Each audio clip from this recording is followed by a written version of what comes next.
Welcome back to another episode of Keys to the Game on the Arnoldsthoughts podcast. In this segment, we're going to be talking about bad management.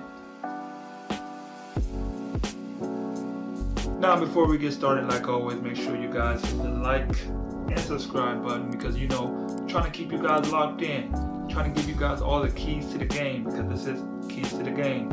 In this segment, we're going to be talking about bad management. How do you deal with teams that have bad management? Because you're going to run across a lot of teams that have bad management. Let's just put that out first and foremost. Not every team is just going to be on point, have your money, have your things in order, have everything lined up for you so you can leave and have everything situated. It's not always like that.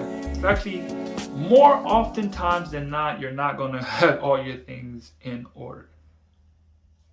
There is just no chance of every team being on point. In this game, these teams, man, they need to get audited. You know what the problem is? There's no association. There is no basketball association for the players. You know, like how in the NBA, Chris Paul is over the Players Association and whatever the players need and whatever the players have that's going on with them, they have somebody that can speak for them. There is no association like that for overseas basketball. So these teams, you gotta think about it. They're able to have bad management because there's no one that's going to test them. There's nobody that's going to really get on their head or, put a penalty on them, fine them. We need Adam Silver to come and make a joint venture or something so we can start adding some fines to these players to these organizations with bad management who do not take care of their players when it's time to leave. Do you know how difficult it is to wait for your money when it was due to you a month ago? You have to wait sometimes to the last day. They'll have your ticket booked. Oh, you leave this day and this time. But where's my money? Oh yeah, we'll get it back to you. We'll get you that. When? No response. Hello? 4-5 hours later. On WhatsApp, they tell you they're online. No matter what, they're going to tell you if a person online. You might not be able to read the read receipt because they'll turn it off, but you can't fake online. It's always going to tell you if you're online. Do you know how that's bad business? I always said it. Imagine if I was a player. Well, I am a player.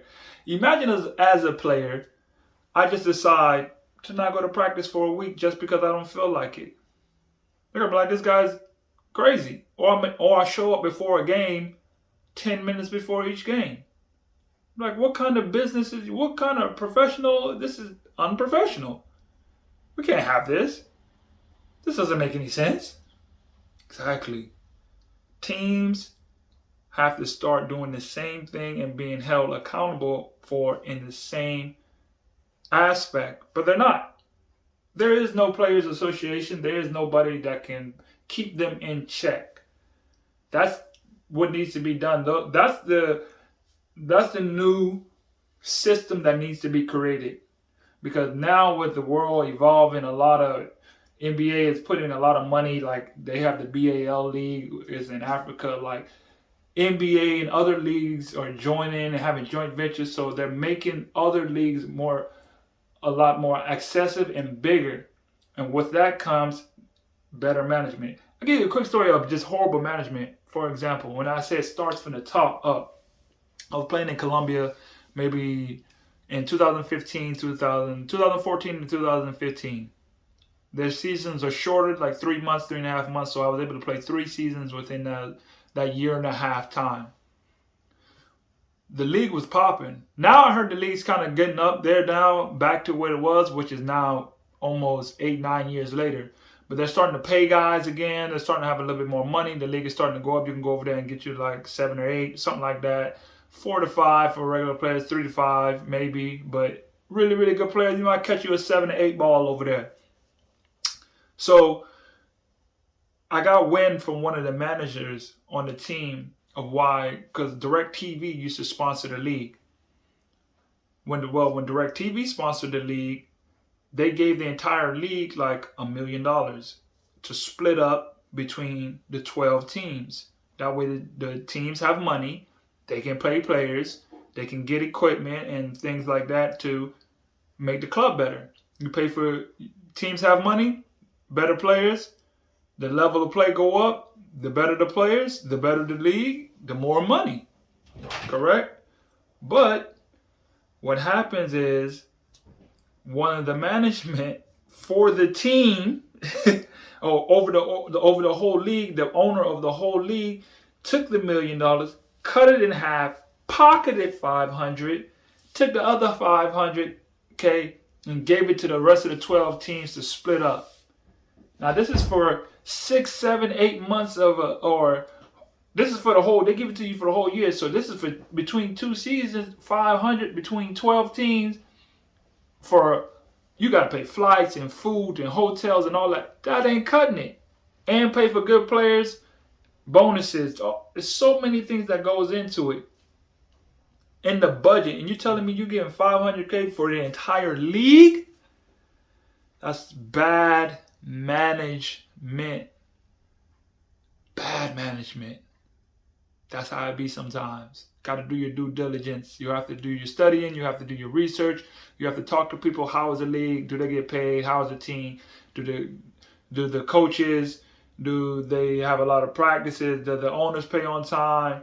Do they give you problems when it's time to leave? See, nobody really talks about that. When it's time for you to leave, they just get ghosts. Ignore you. I know for sure, like over here in Chile, it's a custom for them to just leave you on red for like a week. Like, bro, I'm asking you about money and you're just going to leave me on red? It's like, well, I don't have no response. Respond something. Let me know something. You messing with my money. And you're not going to let me know nothing? Nothing? Really? Nothing?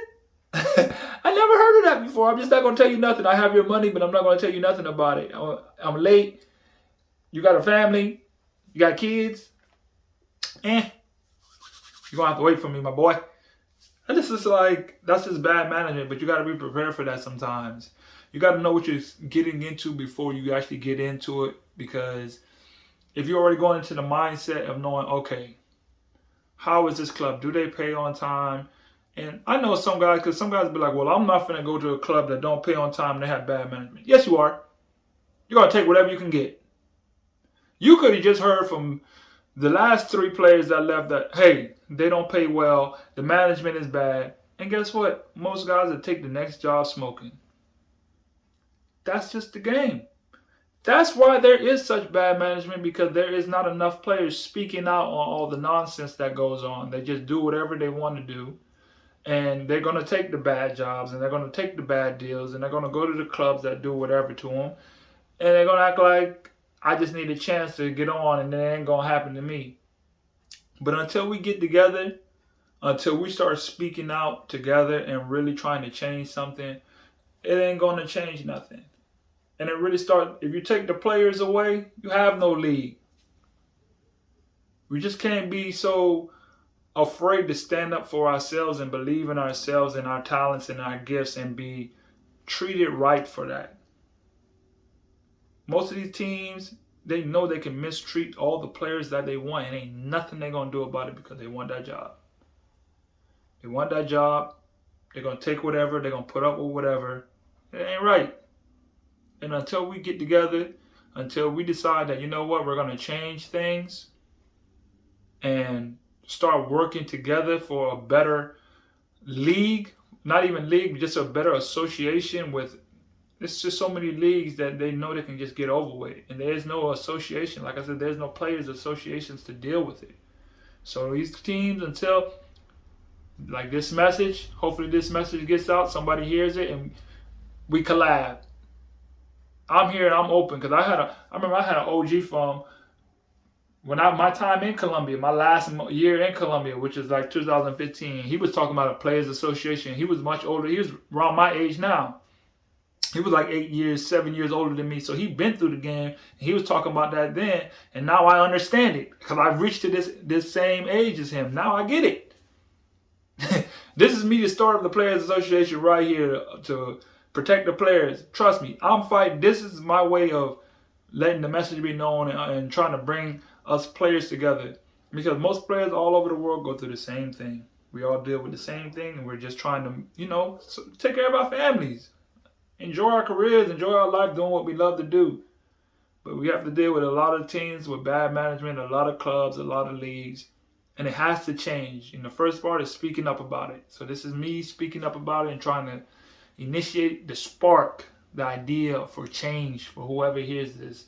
How can we change? That's the question we must ask. How can we create a change?